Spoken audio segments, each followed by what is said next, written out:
Welcome, everyone. Thank you so much for joining us for this very special conversation. Documentary films have a unique ability to uncover personal stories behind global crises, from conflict and displacement to struggles for justice and equality. In today's conversation, I'm so thrilled to be joined by Aju Peter, Alfredo Torres, Jacqueline Bailon, Macha Kamela, and Peggy King Jord. We'll explore how these filmmakers and activists bring urgent issues to life, navigating the challenges of representation, the emotional weight of their work, and shifting realities on the ground. I'm so grateful to have had the chance to engage with all five of their films as a collective because it allowed me to view these broader systemic issues that each of them have brought to the fore through these baseline connective tissues from one film to the other with real humbling human emotion, which is a simple and powerful an experience I think one could hope for audiences to feel. And each of your films are so incredibly powerful, but also incredibly accessible and compelling lenses through which the fight and resistance and justice I think can be learned about. So thank you so much for your important and your resonant work. A little about me. My name is Sanjana Selva. I'm a documentary filmmaker and producer, and my work explores themes of identity, conflict, borders, and diaspora. Through my filmmaking, I'm particularly interested in resisting dominant ways of how these critical issues are told through traditional journalism. My directorial debut, Call Me Anytime, I'm Not Leaving the House, which premiered on POV in 2023, takes a single phone conversation between two sisters separated, one in Ukraine and the other in New York, as a point of departure into the intimate early days of the Russian invasion of Ukraine, subverting how we typically view films about war and conflict. I'm currently producing a feature documentary exploring Hindu nationalism in India, told through a personal lens by two filmmakers from both sides of the India-Pakistan divide, and a short documentary exploring a multi-billion-dollar durian fruit industry connecting two countries, Singapore and Malaysia, where I'm from. Now to introduce our incredible panelists today. Aju Peter, born in northern Greenland, is an Inuit activist, lawyer, and cultural advocate based in Iqaluit, Nunavut. Fluent in multiple languages, she's worked as an interpreter, cultural guide, and sealskin designer. A graduate of Akitsarak Law School in 2005 and called to the bar in 2007, she's a staunch advocate for Inuit rights, particularly regarding seal products and Arctic sovereignty. She's contributed to documentaries like Tunit, retracing the lines of Inuit tattoos, Angry Inuk, Arctic Defenders, and Twice Colonized, which we'll speak a little bit about today. And she's received the Order of Canada in 2011 for her work in Indigenous advocacy. Alfredo Torres is a Costa Rican documentary filmmaker whose work explores migration, LGBTQIA+ rights, and the environment. His debut short, Jardines, premiered at Telluride and is streaming on POV now. A UC Berkeley journalism grad and Marlon T. Riggs Fellow, his work has been featured by the UN, Manga Bay, and PBS with support from the Berkeley Film Foundation. Macha Kamela is a film and radio director and producer from Warsaw, Poland. He studied French literature at Sorbonne University in Paris and film directing at ICAR. His feature documentary, In the Rear View, which we'll speak about today, was shortlisted for the 96th Oscars, premiered at Cannes and Toronto, and won major awards at Sheffield DocFest, Zurich, and Hamburg. He co-created Bless You, which won the Doc Alliance Award at Cannes Docs in 2021, and has produced acclaimed films like Convictions and Gatherers of the Seagrass. An award-winning radio storyteller, he has also co-directed the documentary podcast series Plan B. Jacqueline Bailon is a Mexican filmmaker specializing in civil rights and migration stories worldwide. Her short film, Until He's Back, was shortlisted for the 97th Oscars and won Best Short at Big Sky and Hamptons International Film Festival. Her work covers issues like Syria's water crisis, undocumented protests, and Peru's oxygen shortage. A former journalist for the New York Times, she was born in Chihuahua, Mexico, and raised in El Paso, Texas.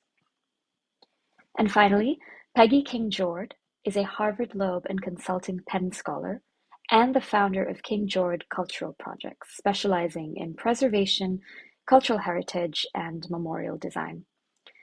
A global expert in African burial ground preservation and reparative justice, she collaborates with communities, architects, and policymakers to reclaim cultural landscapes at risk. Her work integrates community engagement, filmmaking, and design to advance justice and historical preservation.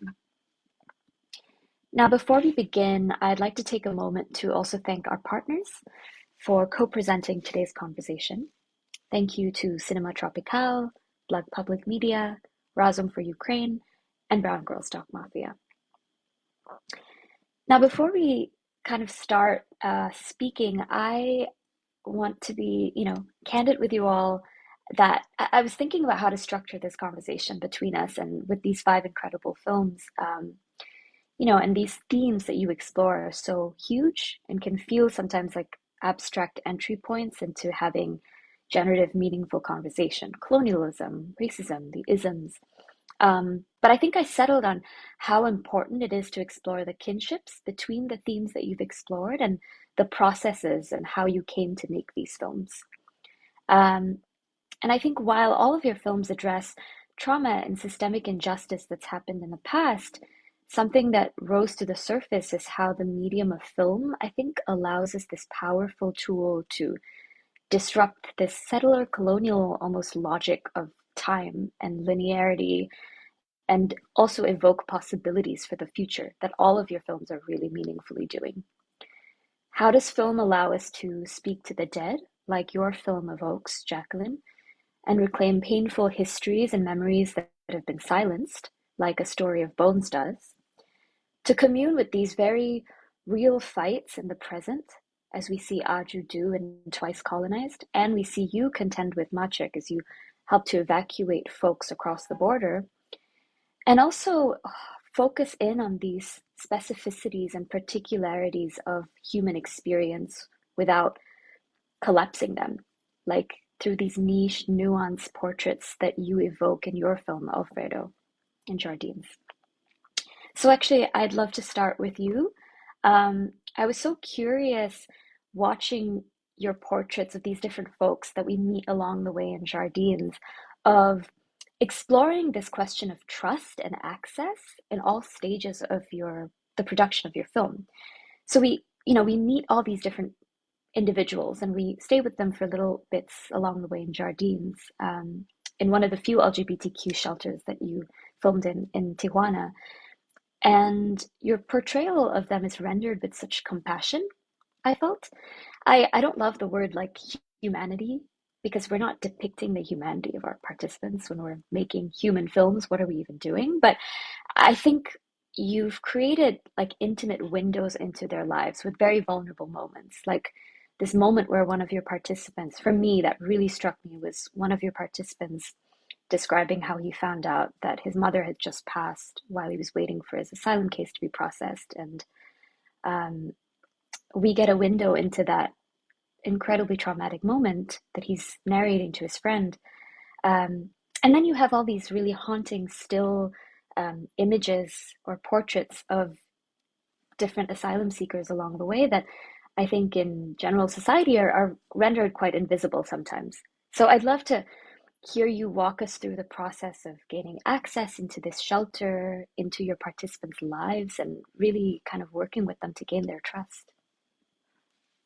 Yeah, of course. Thank you so much. And yeah, I'm super excited to, be here and talk with all of you about this. I think, yeah, Jardines came about kind of like a bit of a personal exploration as well. I think there was like that connection there. I'm also like a queer migrant in the US, and although my circumstances for migrating were a little bit different than theirs, I think we did have in common a lot of similarities as far as just like, um, at the time of when I departure my hometown in Costa Rica, like there was like that fear and kind of like not feeling safe and really like so like that kind of common background, sorry, was there always from the beginning. And so I think when I managed to, talk to some people, I'm so sorry. Oh my God, change of weather. When I managed to talk to some of them back in the shelter, I think like there was this common understanding that like I wasn't there really to just like create like a reportage of their lives or really like sensationalize anything that was going on. I was just kind of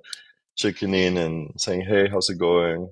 You know, what's going on? How are you feeling?" And I think that was like kind of like an entry point that like really allow us to connect. From my personal experience, just kind of like having been in the US for a few years already, um, and then their experience just kind of thinking about like their dreams and hopes, but also kind of like their fears. And I think we just kind of connected at a very personal level, which I think in turn, for the film, like allowed us to really just, I guess, like talking about the axis that you were mentioning, build that trust, amongst ourselves.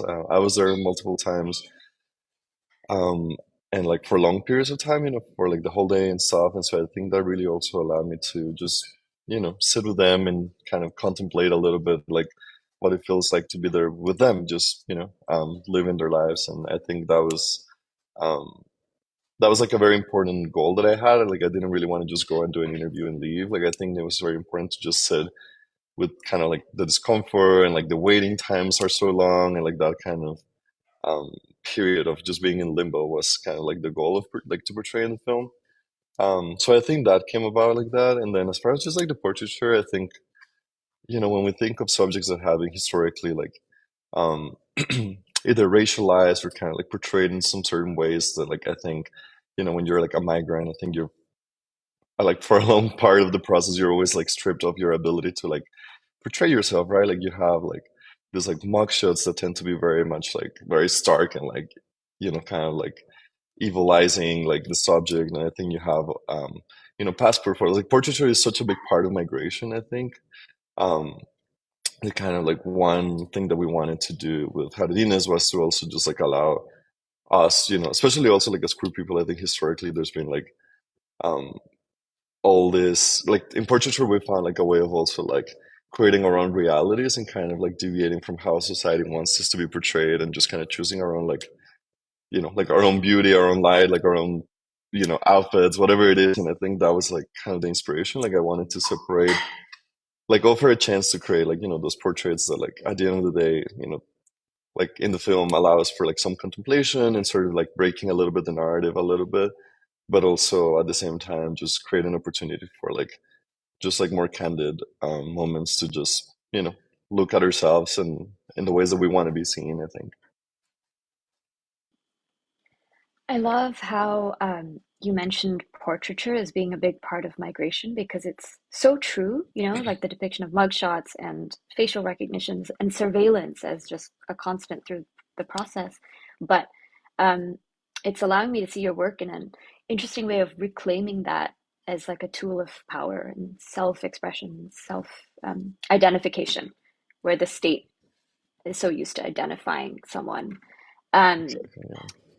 I'm so curious if you're still in touch with some of these folks that you filmed with. I know, you mentioned at the end of the credits that there were so many people that even the credits did not reflect how many people you interacted with. I'm curious if there are still relationships that are being maintained. Well, yeah, no, for sure. I mean, I think right now that's kind of like one of the biggest questions in my head is whether, like, I mean, I've been in touch with a lot of them throughout the process, Um, a lot of them did make it to the US, a lot of them didn't really make it to.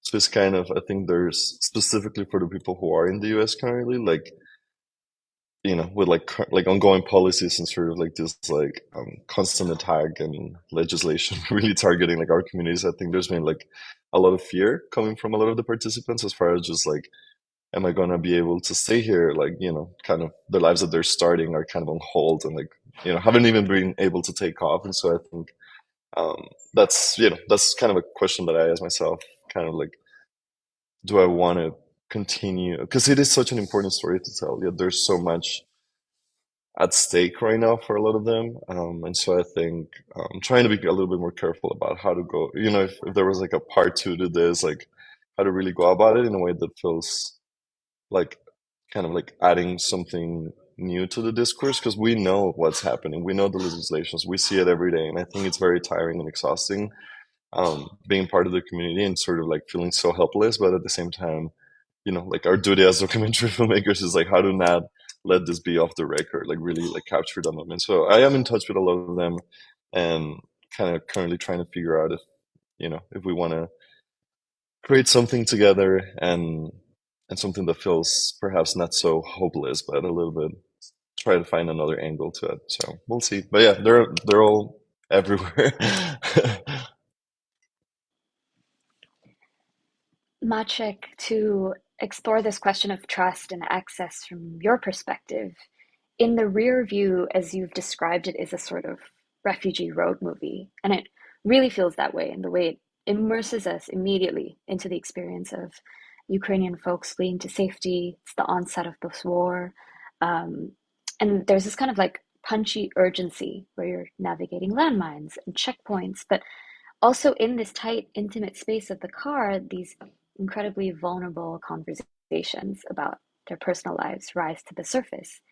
I'd love to ask you specifically about the process of building trust with your participants in within such a short time span, and in these moments where conflict arises, and sometimes you have to pick up a camera and start documenting. There's little time to build relationships, and you kind of have to respond in the moment. I'm thinking a lot about this in my own experience of shooting Call Me Anytime, which we filmed 2 days into the start of the Russian invasion of Ukraine. And I thought about this lack of time and relationship building a lot while making my film. So I'm so curious to hear your perspective on this. How, if anything, does it set your guidelines for ethical filmmaking and trust building? And did, your involvement, you as a participant in this film, have a role to play in any of this? Yeah, thanks for this for the question. I think there's a lot of links between the three films we're just started to discuss. Yours, Alfredo's. I like the idea of of us kind of showing windows into these intimate lives. I have to, as you know, there's a lot of luck involved in a lot of documentary filmmaking, and sometimes um, you need to be in the right time in the right moment, and access is something that normally you build for a very long time, and this is why documentary films they take very often at least few years to be made. We're just talking about Andrew's film that took 5 years. Um, there's a lot of these films, and here I was in a very different position because they didn't start this film initially, and I didn't go to Ukraine as a filmmaker. I actually suspended all my film activity to just start evacuating people as a volunteer driver, and that was and that was basically the premise that allowed me to access these people, and and led to the decision that after a while that maybe, and this is, you mentioned, Alfredo, about the responsibility of us to document certain things. I was in this moment where I thought that my responsibility now is really being a citizen of a neighboring country that for the moment is outside of the war zone, to just be a driver. But then, with conversations that followed with a lot of these people that were coming out of the occupation zones in northern Ukraine, I realized that they have this uh, uh, mm, very poignant urge to share their stories in a way where they really think that it matters to bring these stories out right now to the West, because they were subjugated to this terrible Russian propaganda. Well, they didn't know if the world knows that they've been invaded and that what's happening in these occupation zones. And these were firsthand witnesses of things that we now know for certain, but at that time we're not certain at all. We didn't know what happened in Bucha, Kherson, and all these other cities where people were tortured, imprisoned, caught in the middle of their walks on the street. And so I decided that maybe in parallel to the filming, to the driving, I should be also documenting these conversations, even if it's just for the sake of having some kind of testimonies for the future courts that will be following up on these cases of war crimes. And we know that now there's thousands of cases, and Ukraine is not even able to process them all. And so this was kind of the premise that made it possible for me to have this access. And although I didn't have the time really to prepare it, and I only had one phone call with each of these passengers prior to the pickup. And in that one phone call, I usually, it was just enough to tell them that the place, the hour of the pickup, explain them a little bit how they should pack their belongings, that we don't have space for 3 big suitcases because we need to be carrying out 100 liters of gas in the car. And I would also tell them that there's going to be a camera on board, so that they are not surprised, and that I don't have to explain myself in the moment, which was the most dangerous, usually the moment of the pickup. So I had the time, that gave me the time to kind of explain them what we're doing on the way and gain their trust, basically on the fly. And we built this relationship on the fly. But we didn't need anything more, really, because I wasn't expecting anything from them. I wasn't asking them for anything prior to the filming. It was at the end of the journey, and this is something that we set up from the very beginning. It became very clear that we have to proceed this way, as to ask for permission, for their signed permission at the end of the journey. So when people were already at their destination, that's when we asked them to basically to agree to be in the film, knowing that if there's always going to be a person that will not agree, we'll just not use this footage. But because I was only filming what I was doing before, it didn't really matter. I was just continuing to do the driving for 6 months that I started before. And this was very important. And it's actually not very. I mean, there's a number of documentaries we can talk about that happened this way, and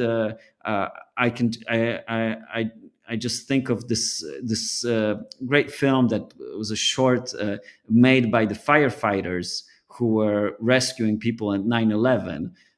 It's an Australian friend of mine who was one of the guys filming these firefighters. And actually, they started doing this film a year before. They were just doing a film about firefighters in New York, and all of a sudden 9/11 happened, and they made a film about 9/11. And it was in my situation. It was just I was a driver, and at some point we decided to start documenting.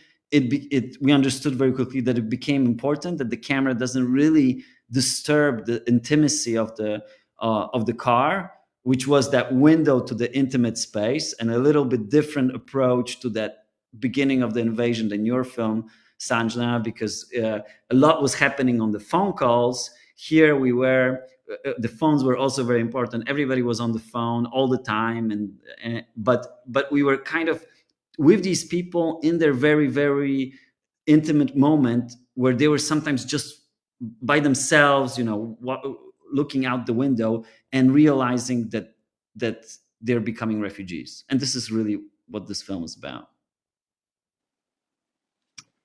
Wow, thank you for that, Maciek. I think it's pretty apparent that all of these films are intensely personal as they communicate larger fights against injustice. And I hope those of you tuning into this conversation right now are able to watch them all. All these films are streaming on POV on the PBS website if you're in North America.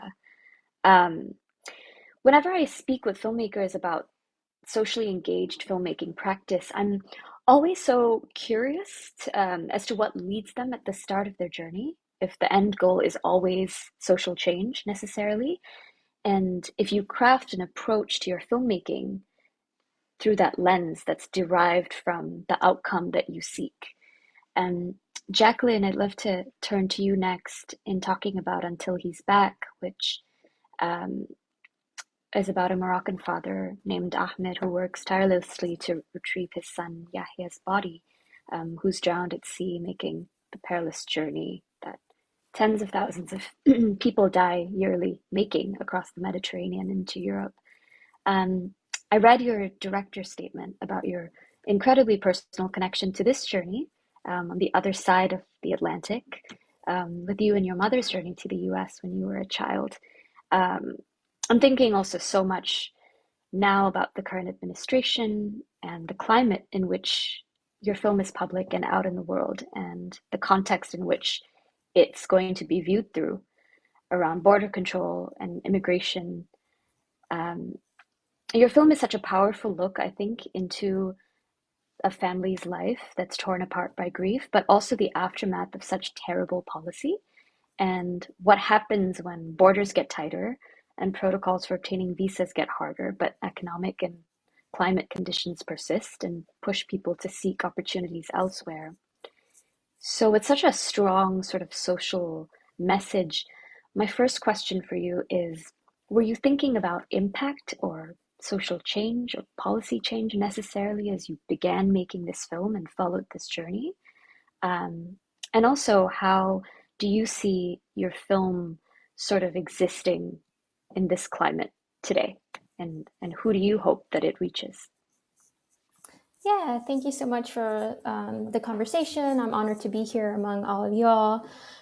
Such powerful films. My background is in journalism, and while I first became a journalist hoping that every single story that I wrote would make a difference, or would change policy or would make lawmakers, change something. Of course, I've been at it for almost 15 years now, and that has definitely that. While I'm still hopeful, and I'm not. I still really believe in social change. I don't typically approach topics or things that I really care about in the hopes that there will be change, just because I, in some ways, feel like I've been around the block, and I'm like, well, no matter what, I do still believe that even if there isn't an actual social change, that these stories need to be seen and need to be heard, and hopefully something will change at some point. But in approaching Until He's Back, I don't think that was originally what I set out to do. I really just wanted to put a name to the nameless number, or basically like to the stats, because anytime I feel for the most part, oftentimes in headlines, all we see and all we hear about are the numbers of migrants that are either coming, or the number of migrants that died. When we're talking about the Mediterranean, it's usually the number of migrants that don't make it. And there's less so in the US-Mexico border. We don't hear so much about people dying, but they do die. And so for me, that was sort of like the part of the story that or an angle to the immigration story that I just had not really seen, or had really felt that anybody really had taken the time to sort of like explain, like, what does happen when somebody dies. How does how does that person get back home if that body is found.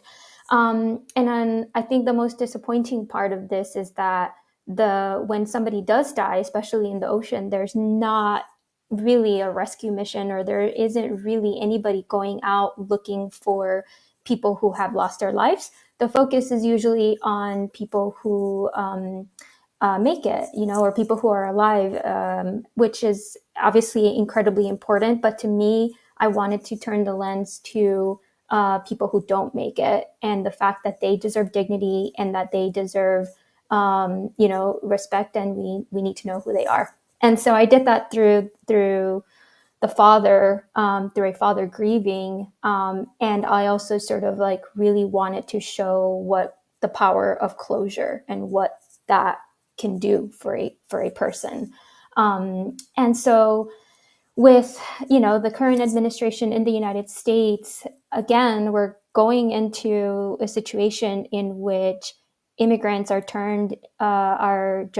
there's just a lot of stereotypes, and again, the focus is on the numbers.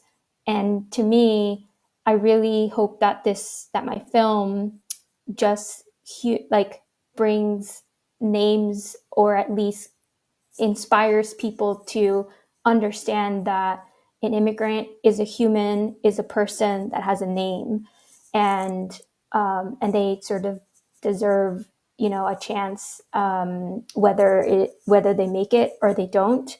And if they don't make it, then they deserve us to go out and look for them. Of course, we're talking about like land and ocean and all these other places, but there just isn't enough in place when something goes wrong with immigrants. And so while I hope that this film inspires more groups to try to search and more groups to be put in place so that migrants are searched for, more than anything, I think the first step is awareness, and that this is happening. And I think that that was really my goal with this film.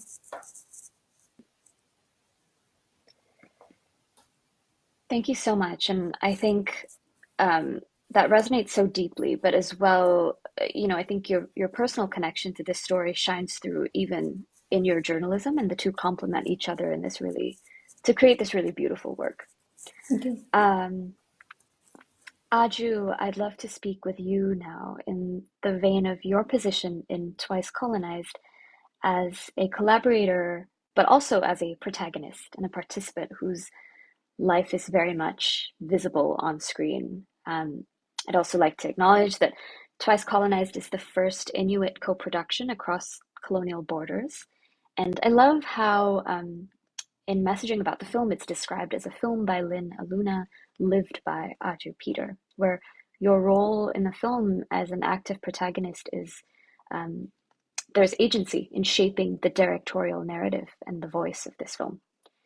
And so you're no stranger to cinema, with your past films very viscerally documenting your fight against colonialist policies. But I think what's striking about Twice Colonized is the focus of your fight within, with these wounds that colonization, I think, has inflicted, and the long-standing generational trauma that comes from that. And so in Twice Colonized, you contend with your life under Danish and then Canadian colonialism. You're seen, establishing an indigenous form in the European Union, but your personal life isn't necessarily a background to your professional activism. You share so much vulnerability with us, with the audience, with your own processing of grief, the reclamation of your personhood following trauma. It's very much a compliment, and it's woven into your activism.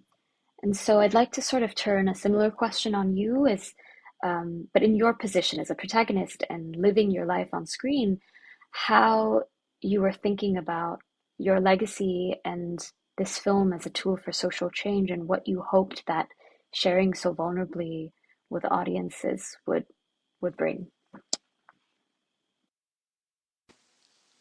Thank you for that question. Being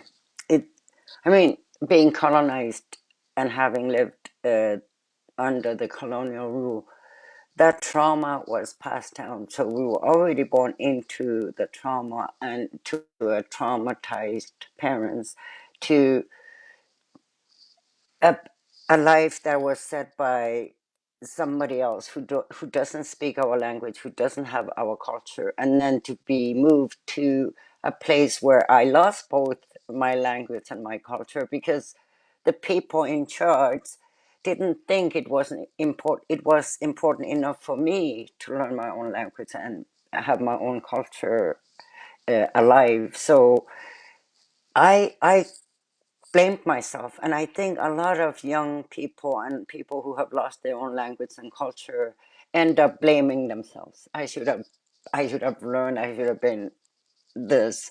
It wasn't until many years later I realized it wasn't my choice to lose my language, to lose my culture. Those decisions were already set and were already made. I was shipped out, and people wanted to give me a good education. Yes, I did get a good education, but at what cost? I believe in such a small community where we live, where we have so much trauma. Those wounds are opened up daily. We have to try to help each other. We have to be in a system that is still very much a colonial system. So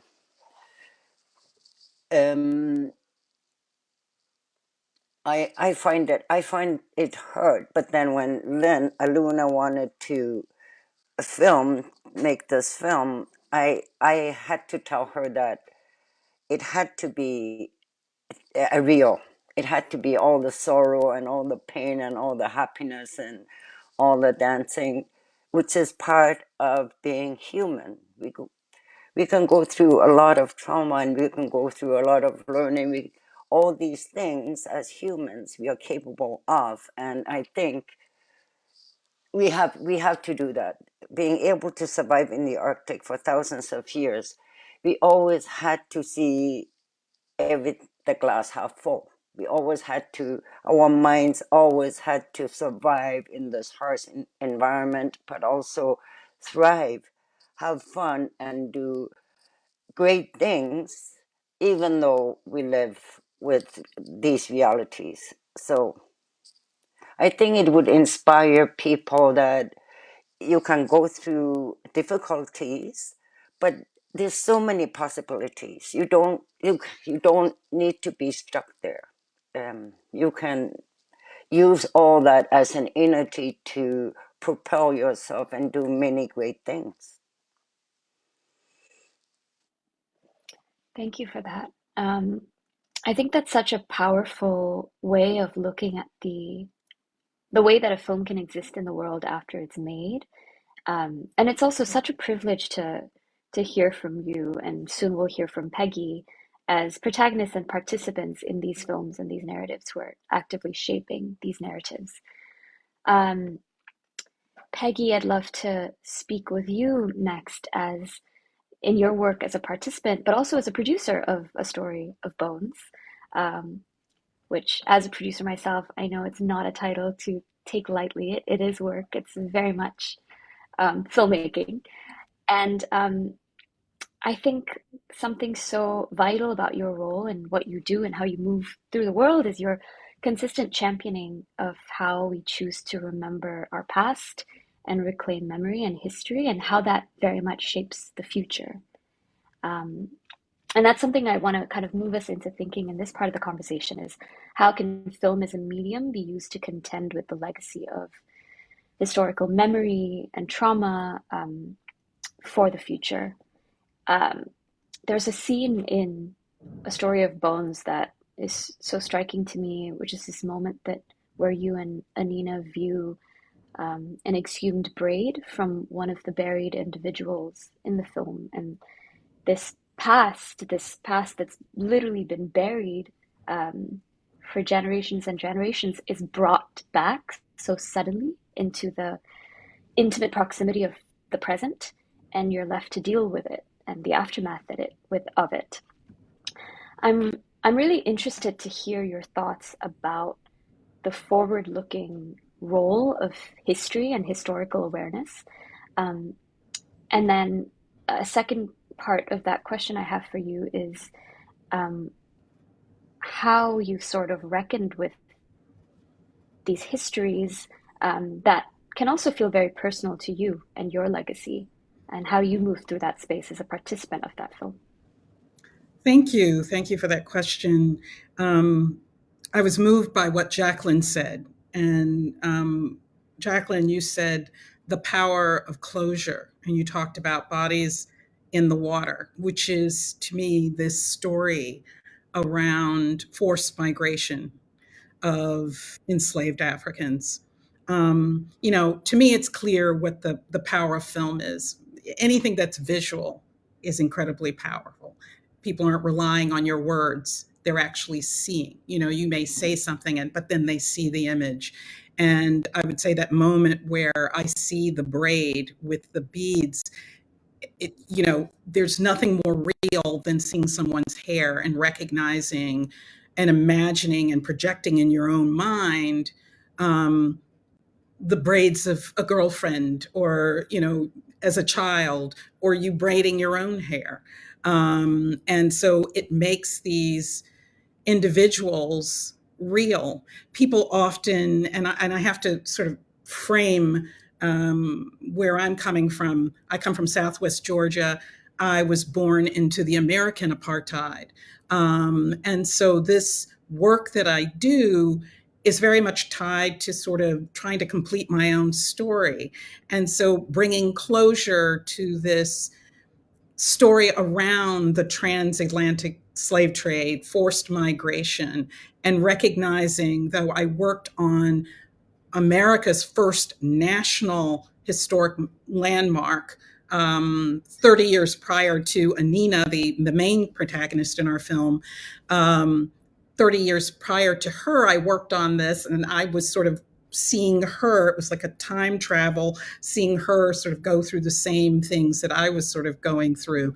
But recognizing the importance of having a place in the landscape, and then film on another level, being able to go into, or people being able to sort of see this story and the power of the story. But something that I share with people about what is so significant about burial grounds, particularly African burial grounds, for me, is that I work with a lot of archaeologists, and archaeologists say that what define us in part as humans is how we bury our dead. Your dog doesn't bury its dead, the cat doesn't bury its dead, but humans do. And when someone passes away, we pour libations, we say powerful words, we sing, we do all kinds of things to mark that individual as a human. So imagine a society or a community of people in a society that defines them as subhuman, as inhuman, as having no rights, that any man need respect, right? And then upon the occasion that they lose a loved one, even under the umbrella of oppression, they're given that opportunity to bury that individual. Presumably they're engaging in, at least even on a minute level, some form of ritual. And what you would be witnessing at that moment was this community of people who were considered subhuman reclaiming the humanity of an individual, which certainly in the context, the American context, or any context where we're talking about enslavement, that is a revolutionary act.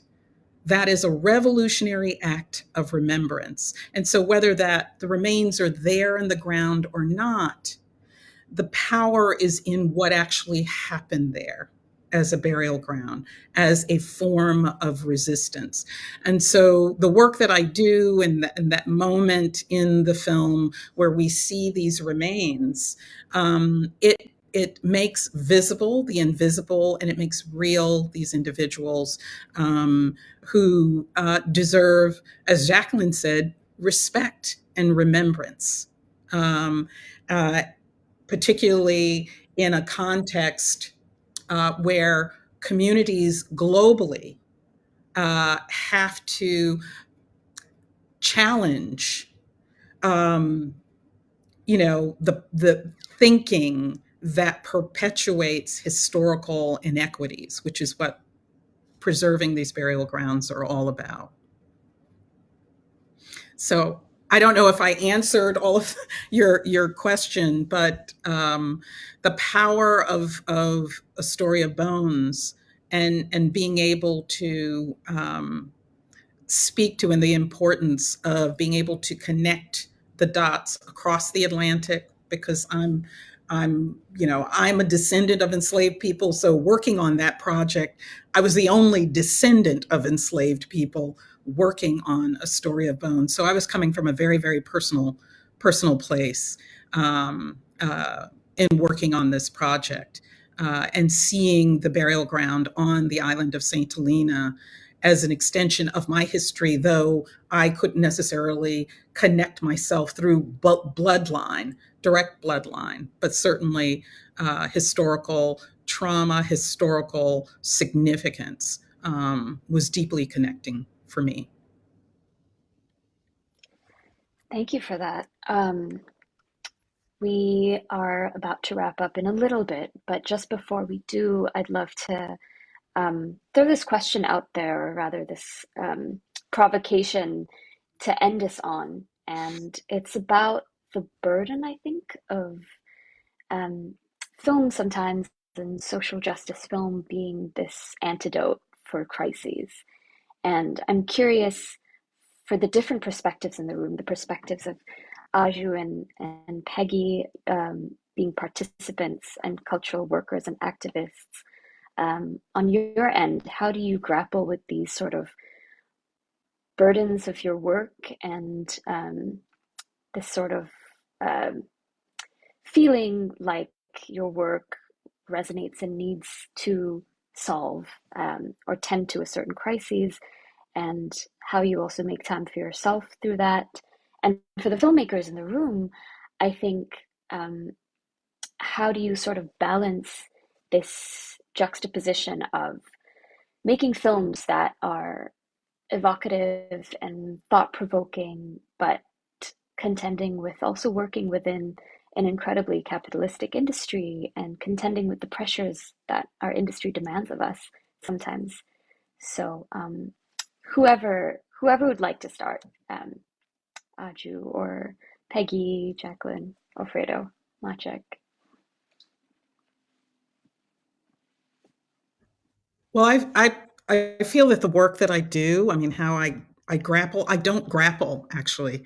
Um, I work with communities uh, who are really sort of communities who are seeking justice and healing. The work that we do is reparative work, and we do it together because their story is, in fact, my story. So I actually find joy in meeting with various communities throughout the universe, throughout the United States and beyond, because all of these different communities, the Black community is not monolithic. We all have different priorities, different things within our own communities that have or bear significance, and whether it's cultural or historical.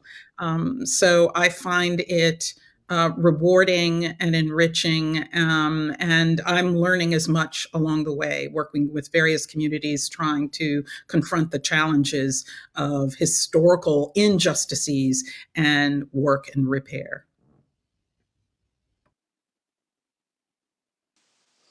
I think I think documentaries are so important. When I used to oppose the European seal ban, I was just myself, alone. But suddenly now we can reach thousands, maybe millions of people, and that in the language that we all had to learn, the media language, we can reach so many people all at once. To me, when I started this, it was just all based on injustice. When I was taking law, I realized that not everything that is legal is just. Like the Europeans banning the import of steel and causing so much injustice and hardship on people who were already leading such harsh lives. to me, that was just not acceptable. I will not stop until it becomes more just, until until Europeans realize, now we have 10 million hog seals and they're consuming all the fish and they're causing so much destruction ecologically and in the waters. Now they change their tune saying, oh, by the way, it's okay to kill the seal. However, it's immoral to make use of it. Like, how crazy is that? So I'll keep on trying to make sense of this because our hunters, when we kill something, we don't just kill it. We have to use it. We have to make use of the fur and eat the food and share with the community. Yeah, so I'm glad with media that we are able to reach so many people all around the world.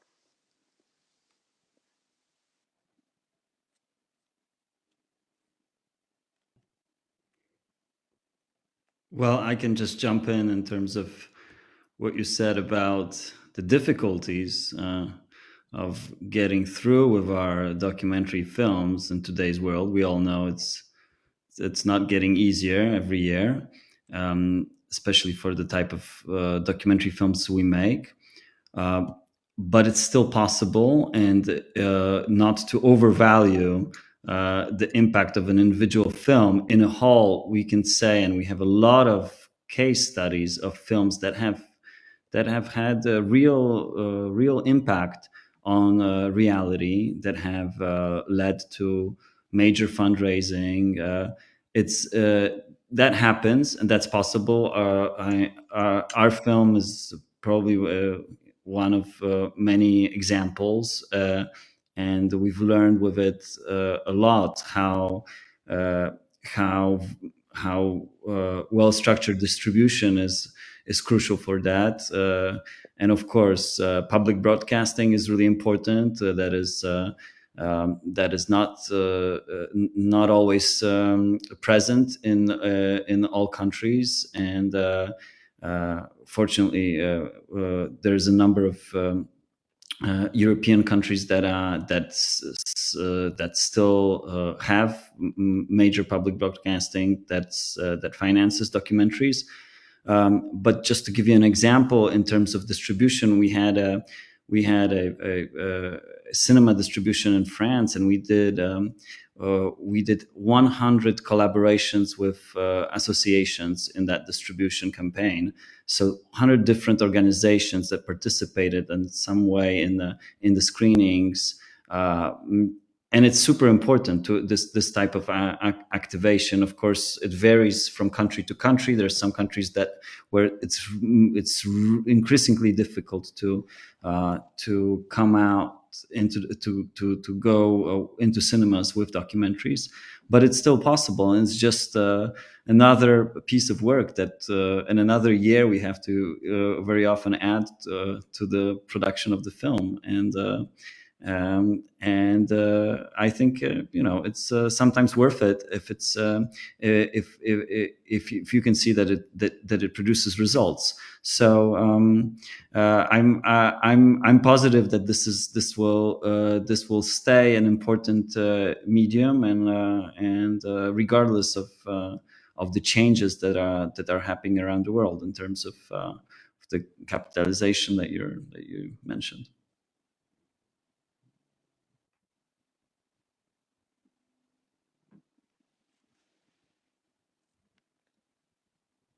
Yeah, I think I'll just say very quickly that I agree that I do think that this is an incredibly important medium, and I do think that no matter what I've been just going to more filmmaker meetup, like virtual meetups, and the reality is in very similar to journalism, is that, like, how long have they been saying that print is dying, and somehow it's still surviving.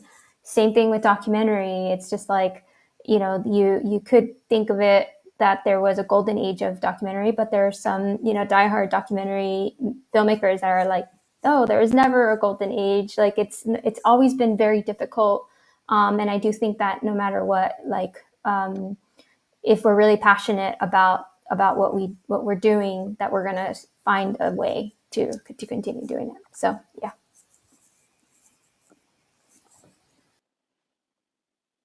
I will just agree to both of what Jacqueline and Mashik said. I think just knowing that we're at time, like there's not much I can add besides just like I think a lot of the things that bring us into documentary filmmaking, like I mean, I don't know how many people really go in there for the money or for like, like at the end of the day, this is like a labor of love and really like things that are deeply personal and things that like, you really have to care about something to like pursue, a crazy dream like making a film, a documentary film for like, years, months, weeks, like unpaid work. Like there's just so much that goes into it.